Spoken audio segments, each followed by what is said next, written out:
نحمده ونصلي على رسوله الكريم أما بعد فأعوذ بالله من الشيطان الرجيم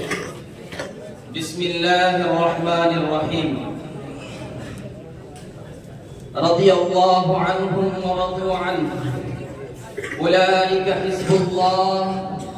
ألا إن حزب الله هم المفلحون صدق الله العظيم جانی ثاران احمد و حقا نشان جانی ثاران احمد و حقا نشان ان کی عظمت پہ قرآن گواہ ہو گیا مرتبہ کون سمجھے گا اصحاب کا جن سے دنیا میں راضی خدا ہو گیا ارباب علم دانش چاند جب اپنی آب تاب کے ساتھ آسماں پہ ضیاء پاشی کرتے ہوئے اپنے کرنوں سے آفاق عالم کو منور کرتا ہے تو ستارے اس کا حالہ بن کر اس کی روشنیوں کو خوبصورتی کو چال چاند لگا دیتے ہیں اور اس کے گرد مضبوط حصار بن جایا کرتے ہیں اسی طرح آسمان نبوت کے ماہ تمام جناب محمد رسول اللہ صلی اللہ علیہ وسلم کے گرد رب ارض و سما نے صحابہ کرام جیسے نفوس قدسیہ کو اعلیٰ بنایا جن اصحاب کرام نے ماہ تمام کی نبوت کی کرنوں کو اطراف عالم میں پھیلایا اور آپ کے گرد مضبوط حصار بن کر دکھایا شاعر تڑپتے ہوئے کہتا ہے ستارے جس طرح ہر سو چاند کے گرد چمکتے ہیں ستارے جس طرح ہر سو چاند کے گرد چمکتے ہیں صحابہ 400 آقا کے اسی طرح حالہ ہے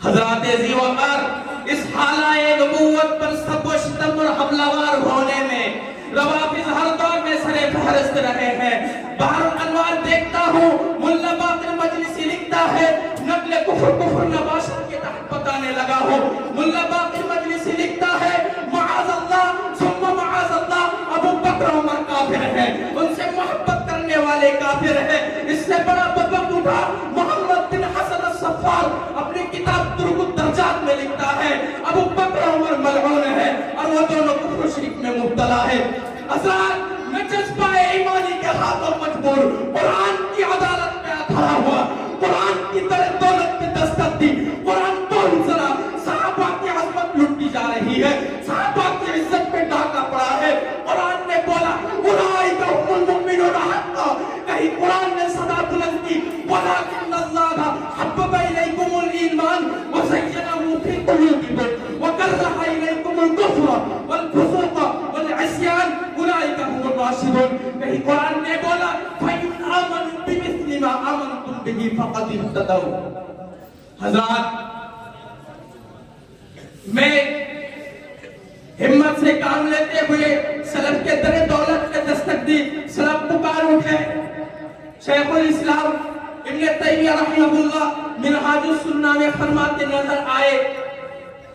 فضلت الیہود والنصارى علی الرافضۃ بخصلتین اور یہ رافضی صحابہ کی عظمت پہ زوال کھولنے والے یہ تو یہود و نصارہ سے بھی بدتر ہے سئلت الیہود یہود سے پوچھا گیا من خیر اہل ملتکم قالوا اصحاب موسیٰ کہ اصحاب موسیٰ سب سے بہتر ہے وسئلت النصارى من خیر اہل ملتکم قالوا حوارج عیسیٰ وسئلت الرافضۃ من شر اہل ملتکم قالوا اصحاب محمد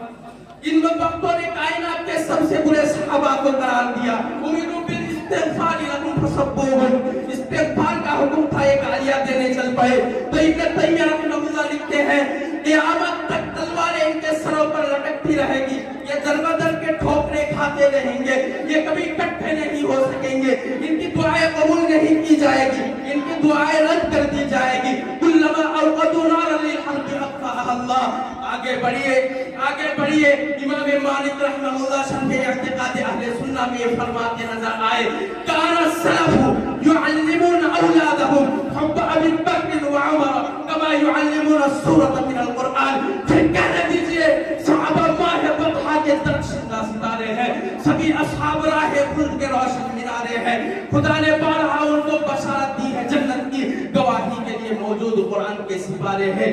حضرات غیر تو غیر ہے